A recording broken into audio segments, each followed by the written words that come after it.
Hey, good to see you again. The factory sent over the parts that were looking good on the rig. They're being fitted as we speak. Have a look at the report.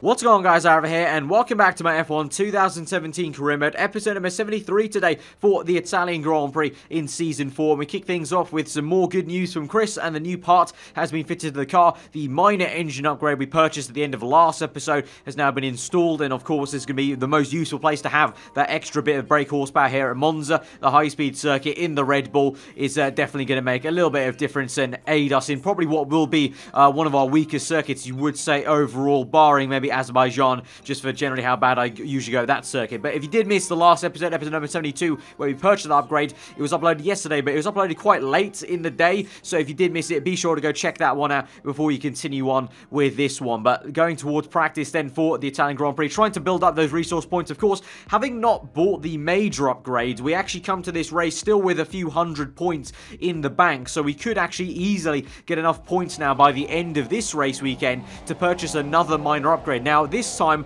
I might go to the opposite side for the R&D tree and go towards the chassis side, because on the engine side now, I think barring maybe one fuel consumption upgrade, the rest of my engine upgrades are all either major or ultimate upgrades, which obviously are going to take 4 to 6 weeks. And as I said, last episode, you know, I'm not really thinking too long term, to be honest, with my stint here at Red Bull. I'd rather go for the instant impact. We know we can now do minor upgrades in 1 week since we got the competencies, so I may go towards the chassis side. Reducing the weight of the chassis will also internally not only improve our cornering, but also the straight line speed as well, especially acceleration off the corners. So we come across the line then for our Q1 lap time, and you can see down in P13 and Ricciardo P11. So to start off the weekend, I was a little bit worried, to say the least, from the Q1 performance. I mean, it was very overcast there in Q1. It starts to lighten up somewhat in Q2, and I think it's going to be a bit more sunny for Q3. But yeah, that was a little bit worrying to see both us down there. I mean, I knew mine was a pretty mediocre lap, but Ricciardo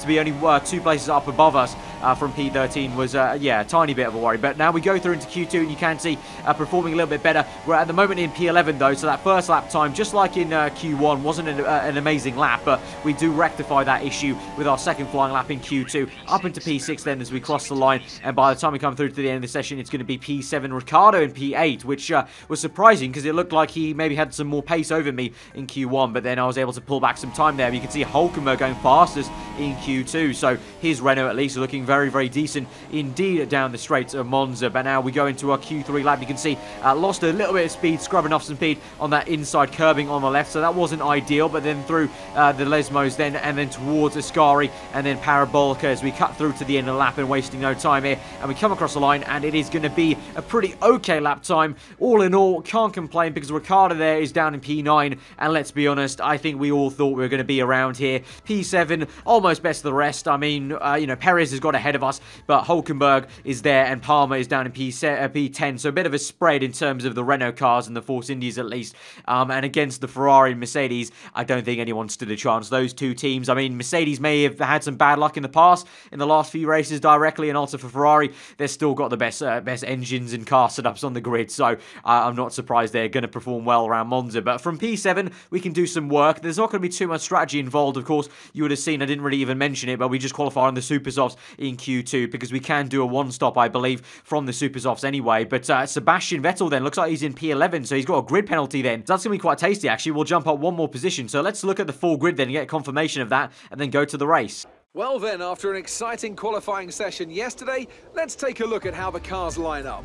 Valtteri Bottas lines up on pole position, and Kimi Raikkonen completes the front row. Looking down the rest of the grid, we have Hamilton, Hulkenberg, Sergio Perez, and a Red Bull, Ocon, Ricciardo, Palmer, and Felipe Massa, Vettel, Grosjean, Carlos Sainz, and Kvyat, Stroll, Alonso, Kevin Magnussen, and Pascal Wehrlein.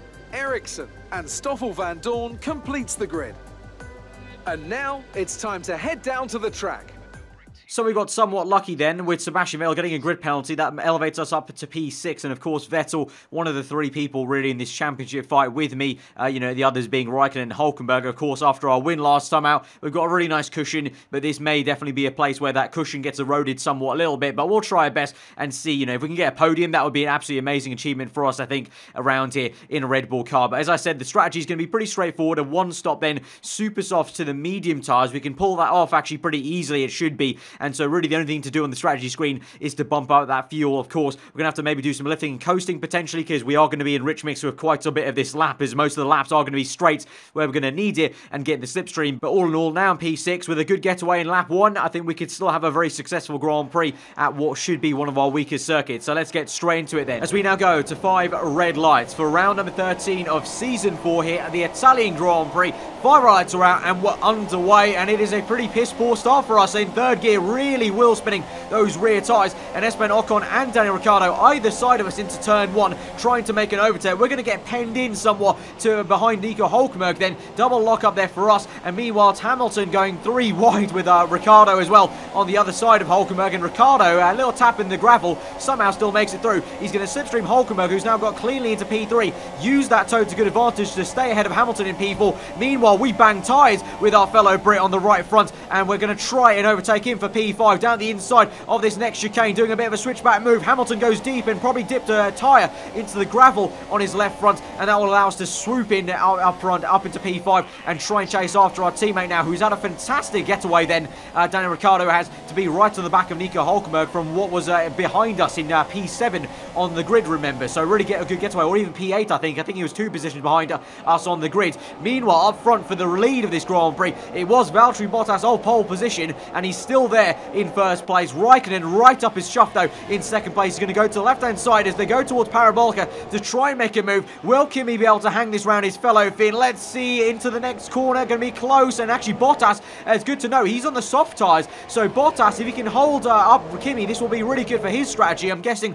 the Mercedes cars, we've seen before in the past, the Mercedes cars in general have not been too confident on their tyre wear, but it's no use. Kimi does pull alongside, does make the overtake then onto the main straight as we go into lap 2, and he leads the Italian Grand Prix as he locks up quite spectacularly into the entirety of turns 1 and 2, but I'm sure the Tifosi won't care about that. They just like to see the car in red up in P1. Meanwhile, I'm not too sure where Vettel is, but I'm doubting he's making some progress really, as we've seen so many times. Again, the AI getting caught up behind slower cars. Meanwhile, now a man who is making progress is the other German, Nico Hülkenberg, in the top flight, making a move for P2 in this Grand Prix. But in doing so, he's held himself and Valtteri Bottas up, and also that's allowed Ricciardo to close up as well as me now, right at the last minute as we go into the brake zone. We tried to make a move to the inside there to make it 3 wide momentarily, but actually last minute, think better of it, because in hindsight, if I had kept my nose in there, there probably definitely would have been a crash for someone.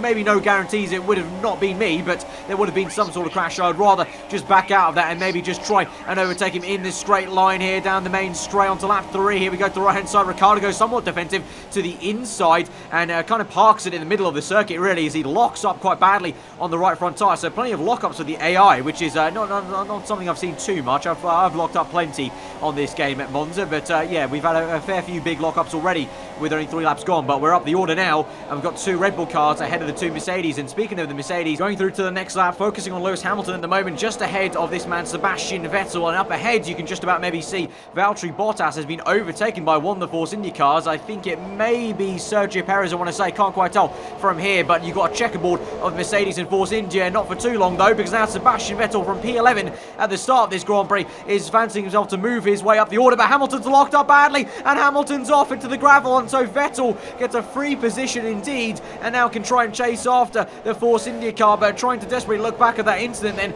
Lewis Hamilton stuffs into the gravel. Of course, last episode he had a failure, DNF, so at the moment Mercedes' so-called #1 driver is really not performing too well in Season 4 of F1 2017 career mode. He's now battling a Sauber of Marcus Ericsson and trying to make a move there, and you can see, just so odd to see Hamilton in this same shot as 2 Sauber cars and a McLaren there in the background of the tail end of the grid then.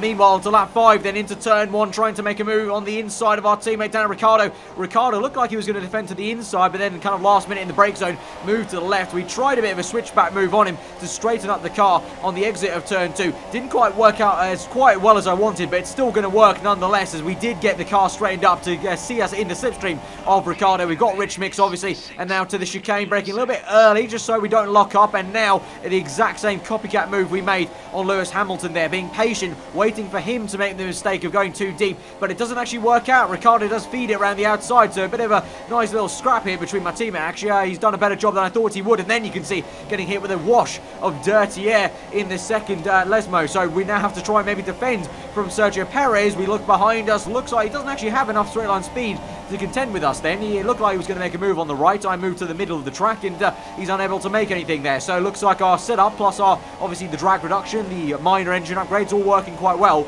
to be pretty okay, actually, versus that Force India car. Maybe, obviously, qualifying is a different story, but in the race, looks like we've got the legs on it for now. But now we move on to the other Force India car being overtaken here, it looks like, by Sebastian Vettel as he goes towards Parabolica. You can see Hamilton, I think that is not too far in the background then. And, oh, there's been a big lock-up then for the Force India car, and Vettel's being gifted another free position. So to say Vettel's gotten so unlucky as of late in this career mode, now in this race, from P11 on the grid with after an engine penalty, he's been handed to through position, so he's getting the luck in the home territory there. And now you've got the Mercedes car of Valtteri Bottas trying to, well, just look behind his mirrors and survive what is a 3-wide move between a Haas, Toro Rosso and Williams car, and Hamilton there is stuck behind those three, trying to feed his way through those three cars into turn 1. He's managed to do so on the Williams car, and the Toro Rosso stays ahead of the Haas, but just so odd to see both Mercedes way down the order fighting the likes of those cars, you know, staple midfield to tail end cars. So yeah, kind of exponentially Mercedes season not going quite well. Now meanwhile you can see Vettel making the move down the inside of the second Force India of the afternoon. This one a bit more of a legit overtake, and meanwhile Palmer then also closing up on that Force India as we now try and close up on Daniel Ricciardo through Parabolica on the exit of turn 8, just trying to straighten the car as fast as we can up into Rich Mix. Then you can see on the right hand side of the heads up display, and now we just sit patiently, really open the DRS, and we're just going to climb up through the speed, and we're going to move very swiftly onto the right hand side back to the racing line, down nice and easy into turn 1. We've got the move already made, so just make sure we don't lock up into turn 1, kissing the apex through turn 2, and we're up into P3 now, and Hulkenberg now is the next car. But you can see on the mini-map there's quite a sizable gap, so I think Hulkenberg and Raikkonen are pretty much in a world of their own at this moment in time, fighting for P1. So I think maybe P3 may be the best we can hope for, which is, you know, we shouldn't be, you know, sounding too disheartened by that, because that would be amazing for us, as I said, in a, you know, a very draggy, slow Red Bull car in a straight line. So now we come into pits anyway then for our first pit stop, making sure we came in earlier than Ricciardo, because I think the undercut should work pretty well here around Monza, but strapping on the set of medium tyres, and Vettel comes in at the same time as me. And actually, if you look at it, Vettel's not too far off in terms of actual just meters between us down the pit lane. So I think Vettel, to say he was P11 and got held up by traffic probably in the start of this race, he's done really well to climb up the order. So we might actually be fighting Vettel at the end of this Grand Prix as we come out of the pit lane now, going momentarily 3 wide with the Haas and the Williams that was squabbling previously, and Massa locking up quite badly into turn 1, and so he's lost a lot of time for the Haas, and now we can get right on the back of him. That means, of course, it's going to be quite crucial to get past these cars as quick as we can on medium tyres already, so probably from the start of this Grand Prix they've been on that set of tyres, so they'll be going for a lot longer in this race for sure. So we get past Massa very quickly indeed, even before the second chicane, and now we'll try and chase after Kevin Magnussen, and then hopefully we'll see ourselves up and still ahead of Daniel Ricciardo as we now move on to the end of lap 10 on towards lap 11,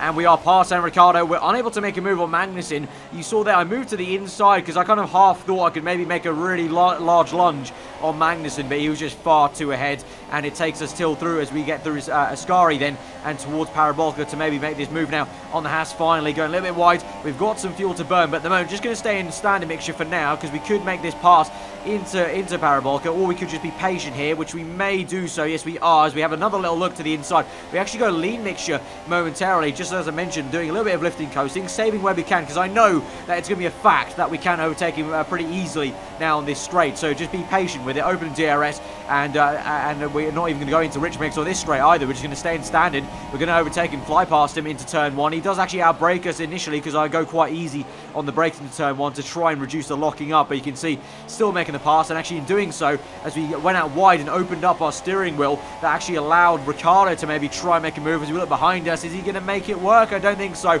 Ricciardo just doesn't have the legs there. But yeah, you know, being a little bit clever, saving some fuel where we can, and saving it for the end of the race where we may need it to try and chase after some cars.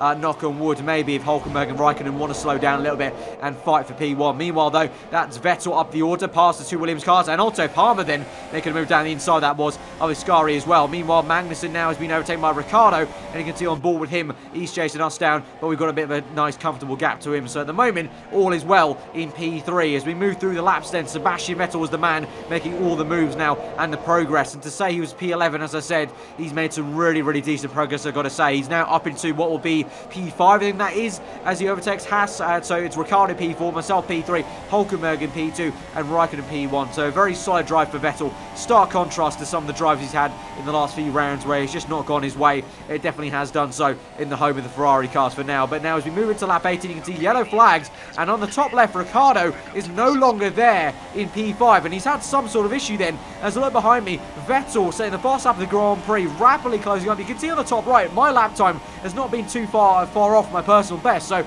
I've not been going too badly, but Vettel has been flying now on that set of medium tyres, really closed up there, and now he's right up our chuff with the proximity arrow. Now I've got no rear gunner, I've got no Ricciardo, and so now Vettel with a good run out of turn 2, slipstreaming me. You can see he's going to close right up on the left-hand side mirror there. We're going to have to go a little bit defensive. He darts to the left-hand side, but I'm going to close that line off and go defensive myself to the inside for this second chicane. You can see we go purple though, so both myself and Vettel going fast in this Grand Prix, pushing each other. But let's look at a replay now of what happened to Daniel Ricciardo, because here he was. You can see all three of us closing on quite a bit, so it would have been quite a titanic scrap, I think. But going to Parabolica, Ricciardo just locking up majorly. I just don't know what it is. We've seen it so many times now, various AI locking up here and there and everywhere, and Parabolica definitely was a place where I think last season some AI cars locked up then into that corner. Fortunately for us, and for Ricciardo's sake at least, he's not out of this Grand Prix, but he has gone down the order and lost a heap of time. Meanwhile now, onto lap 19, Vettel sends one down the inside, dart to the inside. We do break early though, because I knew I could tuck up behind him into the next left-hander, and Vettel was steaming into Ascari, so just wasn't any point at that stage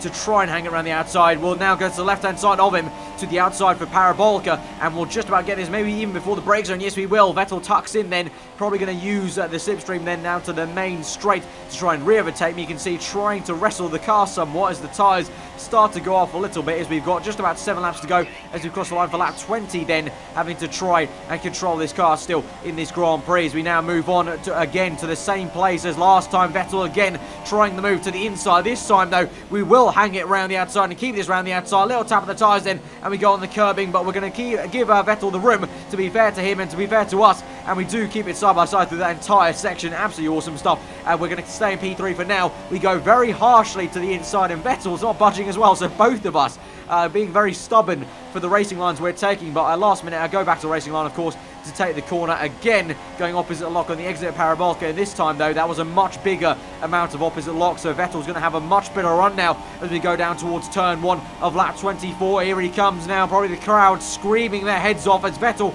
could get up into a podium position from P11 on the grid, but we're going to try and spoil that party for him. We'll keep it around the outside for turn 1, and we are just about going to squeeze him out and keep that podium for ourselves for now. We've got 3 laps left, not long now to go to survive this for now, but Vettel really, really wants this. It would be a fantastic Grand Prix for him, to be fair, if he could get this, but we've got yellow flags as he makes a move, and he's overtaken us, and the game hasn't said that was an illegal overtake, so Vettel somehow gained a free position then, and Van Dorn, narrowly, we miss him. He's got a puncher, I think that was, and now we've got an illegal overtake. Hang on, FIA, that is not on. How have we got an illegal overtake on Vettel when clearly he overtook us under yellow flags? And then Palmer also overtakes us because we have to let Vettel through.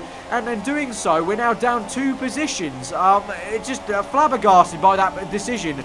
I'm sure of it. As Vettel overtook us that first initial overtake, I'm sure the yellow flag was already kind of out. I mean, obviously the graphic wasn't up, but the yellow flag was right there. So unless it was really quite, nitpicky about where the yellow flag zone started, that is really, really quite harsh. And now you can see Vettel's got so much pace now that he's not behind us. He's waltzing away. Now we've got Julian Palmer going down our inside for Ascari, and he's going to overtake us up into P4, and we're going to be back down to P5 after initially re-overtaking him on the previous lap, so we'll have to try and stay in his slipstream. So now a simple yellow flag has really turned this race upside down for us. Bit of a disaster really from P3 to now P5, trying to overtake Palmer into Parabolica, and he's, oh my, Palmer. That could have been so bad. Palmer double lock up into Parabolica, and we almost steamed right into the back of him there. We have to lock up ourselves, and we narrowly missed him. Can we try and get him now on the straight, getting the speed? This will be a last-minute lunge to the inside, or outside, rather. Actually going to do a bit of a fake to the right, go to the left instead, and now we're going to get back up into P4, but that could have been very close. If I had not slammed on the brakes as hard as I did, that could have been me straight to the back of Palmer's gearbox, and that would have been race over for us with the front wing off with only 1 lap to go. So nearly crashing right into him and ruining everything, as now we can see Kimi Raikkonen setting the fast lap of the Grand Prix, and he's gone on to win this Grand Prix. Now, Nico Hulkenberg also sets one then at the last minute, so those two in a close battle. Palmer re-overtakes us then for P4, but it's all calm and patient from my side because I've got this. Onto the last lap, I'm confident. We've got Rich Mix, and just like we did on Sebastian Vettel, we're tucked up right behind him on the exit of Ascari and towards Parabolica. This time, though, on the right-hand side compared to the left on Vettel. We'll get this back up into P4, and that will be a bit of a recovery drive for us right at the end of this Grand Prix. But yeah, I can't lie and say I'm not disappointed in that. That was hopefully that was looking like maybe a safe podium, really. Just, you know, a few more laps to defend from Sebastian Vettel. But then Van Dorn having that puncher, the yellow flag. I still maintain that if you look back at the split second where the no overtaking sign comes on the top left, Vettel overtook me. So I just don't get that. So it's like as if the system just didn't kick in for the kind of penalty to be awarded, or the give back position message to be sent to Sebastian Vettel. So Kimi Raikkonen wins that Grand Prix. Hulkenberg in P2, another good podium for him then, and back-to-back podium, Renault podiums then from the Belgium Grand Prix, and Vettel in P3, although that does mean instead of getting 15 points, we get 12. That means our lead gets eroded for a little bit more than I was hoping for, and we're down to 11 points now, but we still lead by those 11 points to Kimi Raikkonen and then Sebastian Vettel in P3 then for the Drivers' World Championship. So still, all in all, you got to say, it's a damage limitation race here at Monza. It still went pretty okay, but yeah, I mean, P3 was definitely on today. I still, that was a very harsh moment for the yellow flags. And again, all no change for the constructors. So many teams now really spaced out between all of us: Ferrari, Red Bull, Renault, and Mercedes. And again, Mercedes having a very poor Grand Prix. They've had so many poor ones, and really they are acting very much like they're the only fourth fastest team. Whereas pretty much you can see from qualifying at least, they're still there on par with Ferrari from time to time for the front row of the grid, but they just keep bottling it in the races, and they just don't have the race pace or the tyre wear, really, because you saw Bottas qualified on the soft tyres, started on that set at the beginning of the Grand Prix, so I'm assuming they haven't done much development on that side of the tree, I would assume. But speaking about the R&D tree for ourselves, as I said, we're going to go ahead and purchase the next minor chassis upgrade. That's going to come in straight away for next episode, the Singapore Grand Prix then, as I said, going for short-term upgrades and short-term gains and trying to make the most of this season and the Red Bull in the moment rather than long-term plans. But guys, if you have enjoyed that episode, smash that like button. Let me know what you thought in the comments below. And then do get subscribed for weekly Formula 1 content. I've been Aarava. I hope you enjoy the rest of your day. I'll see you guys next time. Goodbye.